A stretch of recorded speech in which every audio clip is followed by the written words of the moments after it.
When it rains, it pours. And when it pours, the water that runs off can gather all kinds of things like oil, excess fertilizer, bacteria, and dirt and head straight to the nearest storm drain.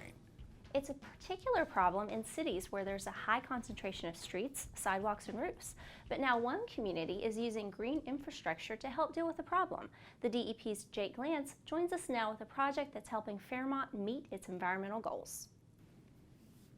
Greg and Kelly, it's called green infrastructure, and it's a more cost-effective, resilient approach to dealing with stormwater.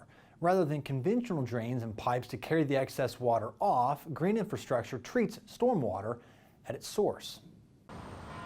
With its hilly streets, sidewalks, and sloped parking lots, from a drainage perspective, the City of Fairmont is shaped a lot like a funnel. And like most cities, there aren't a lot of places for all that water to go, except into the storm drains. So, how to reduce that? For the Fairmont Utility Department, the answer was rain gardens. When the vacant building that occupied this site was demolished, the city repurposed it as an additional parking lot for City Hall. But this is no ordinary parking lot. Once the rainfall hits the impervious area, it sheet flows across and it is guided through the back into the rain garden itself. The plants utilize it, and every good rain garden design has to have an overflow. If you get the real, 25, 30, 50-year storms, the rain garden can flood. So you have to have an overflow point. Rain gardens work by slowing, absorbing, and filtering the excess stormwater runoff. This is one of 4 rain gardens in Fairmont that were installed last year. As you can see, after a pretty harsh winter, most of the plants have came up and the foliage is beautiful. We're waiting for most of them to bloom. We're meeting with the landscaper to identify some that obviously didn't come up. That was part of the contract that he'll replace. But I'd say at this point, and from observing this rain garden through small rain events, larger rain events, it's really worked to the benefit of the environment, and it works hard each and every day for it. As for the types of plants that work best in rain gardens, it varies by location. We research, first of all, your topography and your area of West Virginia and what plants are the best that uptake as much moisture as possible.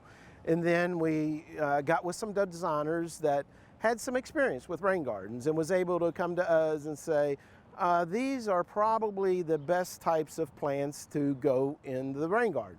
Uptake the most, utilize most of the water, purify the water, and the same with the foliage in the way of the trees. So we've kind of had a ability, and then how many is maybe native of West Virginia and that is utilized in a lot of the types of horticultural and agricultural type projects within the state of West Virginia. And besides reducing runoff amounts, the rain gardens give the city a chance to promote a message of environmentalism. The way that we've designed it also is we've got some signage that's going to be included so folks can come up, take a look at not only the garden, but understand the environmental benefits of green infrastructure and what it can do for not only our community, but us as a utility and as a city moving forward to be a green city and to meet all the environmental compliance issues that we have. The City of Fairmont was recently honored for its stormwater management efforts, receiving a 2016 Environmental Award from the DEP in May. Rain gardens are actually pretty easy to incorporate into the landscape and are something individual homeowners can do to help reduce water pollution. There's all sorts of information on design and plant selection available online. For Environment Matters, I'm Jake Glantz. Thanks, Jake. The DEP also uses green infrastructure here at our Charleston headquarters, where a rain garden installed several years ago helps absorb some of the runoff from our parking lots.